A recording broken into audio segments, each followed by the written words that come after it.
Assalamualaikum warahmatullahi wabarakatuh. Halo teman-teman semua, perkenalkan nama saya Neng Rai Widi Ilahi. Saat ini sedang menempuh pendidikan di Universitas Muhammadiyah Cirebon, Fakultas Ekonomi, jurusan Manajemen kelas A, semester 5. Nah, dan sekarang saya akan sedikit menjelaskan tentang direct request. Nah, teman-teman semua, berawal dari pengorganisasian direct request.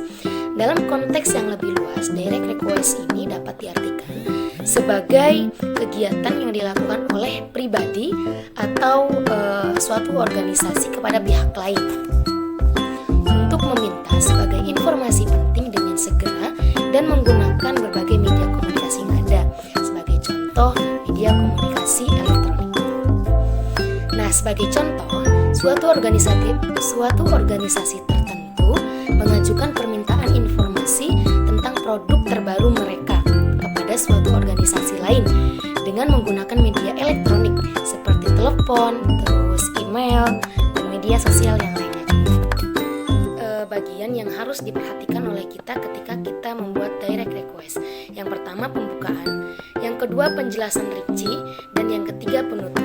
Untuk pembukaan yaitu menulis yang tidak sekedar dipahami, tetapi juga untuk menghindari kesalahpahaman. Sebagai suatu contoh, jika Anda meminta data sensus 2004 dari suatu lembaga pemerintah, ada kemungkinan orang yang menangani permintaan Anda tersebut tidak tahu apakah yang Anda inginkan adalah suatu rangkuman data yang 1 atau 2 halaman atau suatu laporan sensus yang rinci yang berjumlah ratusan halaman. Nah, yang kedua ini adalah penjelasan rinci. Anda mungkin bertanya tentang spesifikasi secara teknis, dimensi, ukuran, dan lain sebagainya kepada suatu produk tersebut. Pertanyaan yang paling penting harus dinyatakan paling awal, misalnya berapa harga mesin offset. Kemudian Anda mungkin ingin bertanya yang lebih khusus lagi yang berkaitan dengan pertanyaan yang sebelumnya. Contohnya, apakah ada kesulitan dengan suku cadang yang ada? Nah, oleh karena itu, agar permintaan Anda dapat ditangani dengan segera, perlu diingat 2 hal. Yang pertama, buatlah pertanyaan yang langsung mengenai inti dari produk tersebut. Yang kedua, hindari permintaan informasi yang sebenarnya Anda juga bisa mengetahui dengan sendirinya.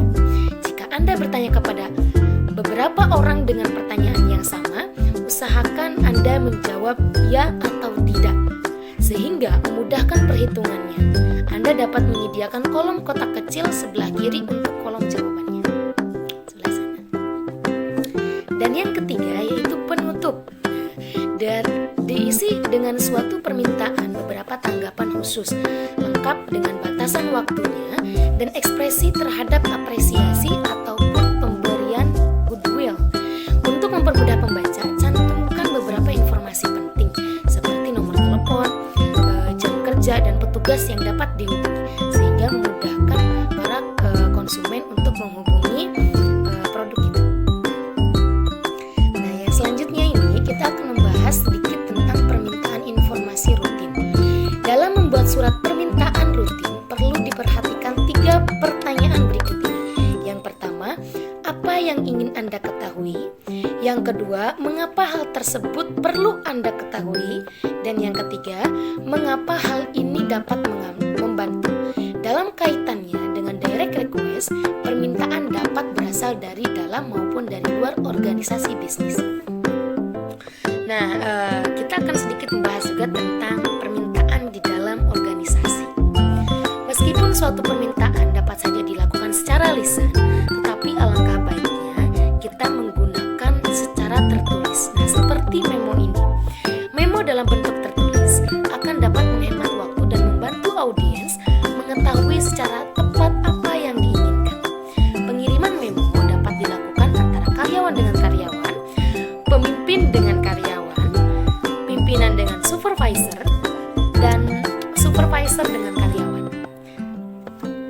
Nah, kalau tadi permintaan dalam organisasi, sekarang sedikit akan membahas tentang permintaan di luar organisasi.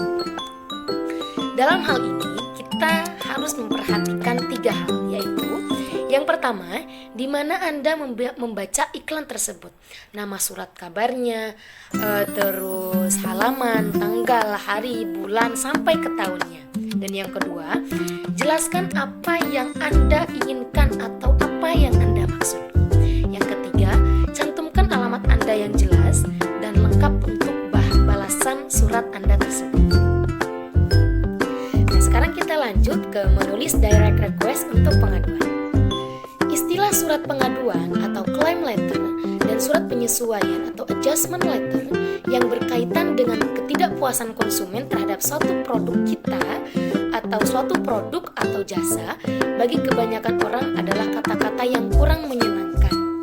Kedua istilah tersebut penting artinya bagi manajer suatu organisasi perusahaan, khususnya dalam kaitannya dengan indikasi bagaimana pelayanan atau servis Anda terhadap konsumen. Dengan kata lain, ia berkaitan erat dengan masalah kepuasan pelanggan. Dalam surat direct request, Anda mungkin dapat meminta salah satu dari hal berikut ini. Contohnya, pengembalian barang yang sudah dibeli dan meminta uang kembali seharga barang tersebut atau jasa tersebut. Yang kedua, perbaikan gratis karena mungkin suatu produk yang diterimanya tidak sesuai dengan harapannya. Dan yang selanjutnya, penggantian sebagian atau seluruh bagian yang rusak. Dan terakhir, meminta pengiriman barang yang baru sesuai yang dipesan. Nah, oleh karena itu, dalam menulis surat pengaduan perlu diperhatikan beberapa hal berikut ini. Yang pertama, jelaskan masalah yang Anda hadapi secara rinci.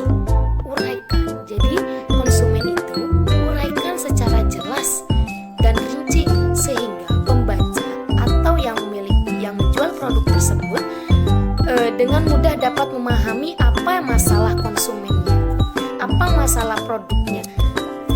Nah, yang kedua, lampirkan informasi pendukung seperti faktur pembelian. Anda harus memberikan bukti-bukti atau dokumen-dokumen pendukung. Hal ini tentu saja akan sangat membantu memperkuat surat pengaduan yang Anda buat. Itu sebagai bahan bukti bahwa kita pernah membeli produk tersebut. Dan yang selanjutnya yaitu usahakan nada surat tersebut tidak dalam keadaan marah atau dengan nada bahasa yang kasar. Buat surat tersebut secara bahasa yang sangat rasional dan tidak bersifat emosi, marah-marah, menggunakan kata-kata yang kasar, menyakitkan, dan tidak sopan. Nah, dan yang terakhir, permintaan tindakan khusus. Perlu dikemukakan oleh konsumen tersebut, oleh kita misalkan yang membuat surat pengaduan. Kemukakan apa harapan atau keinginan Anda di kemudian hari terhadap adanya pengaduan tersebut. Nah, di samping itu, jangan lupa cantumkan nama, alamat, dan nomor telepon secara lengkap. Hal ini akan mempermudah bagi manajer perusahaan dalam menanggapi pengaduan Anda. Nah, beranjak ke pembahasan selanjutnya, yaitu surat undangan, pesanan, dan reservasi. Yang pertama, surat undangan. Dalam hal ini, pendekatan langsung mencakup 3 komponen, yaitu ide pokok, penjelasan rinci, dan penutup. Dan yang kedua, surat pesanan dan reservasi. 3 komponen yang penting yaitu pernyataan rinci apa yang Anda pesan, metode pengirimannya apa, dan cara pembayarannya. Kemukakan secara jelas kuantitas atau jumlah produk yang akan Anda pesan, ukuran, warna, dan spesifikasi yang lainnya, harga pembayaran, lokasi pemesanan, tanggal pengiriman, dan petunjuk khusus lainnya. Nah, yang selanjutnya kita akan sedikit membahas tentang permintaan kredit. Nah, ini pembahasan terakhir nih tentang permintaan kredit. Ada 2 tahapan yang perlu Anda perhatikan dalam permintaan kredit ini. Yang pertama, mengisi formulir yang telah disediakan oleh lembaga pengkreditan yang ada. Yang kedua, mengirimkan atau melampirkan berbagai data pendukung penting yang diperlukan dalam proses memperoleh kredit tersebut. lembaga pengkreditan yang bersangkutan atau melalui telepon sesuai persyaratan atau ketentuan dari lembaga pengkreditan tersebut. Data pendukung ini mencangkup antara lain kartu tanda pengenal, laporan keuangan tahun terakhir, terus data pendukung lainnya, serta surat permohonan kredit. Anda harus melampirkan juga jenis usaha Anda yang sedang Anda tekuni saat ini dan jumlah besarnya kredit yang diminta oleh Anda. Juga harus didukung dengan berbagai dokumentasi penting dan prospek bisnis Anda di masa depan. Jadi nggak main-main ya teman-teman ya. Nah mungkin cukup itu saja yang dapat saya sampaikan tentang direct request ini. Semoga bermanfaat. Terima kasih. Wassalamualaikum warahmatullahi wabarakatuh.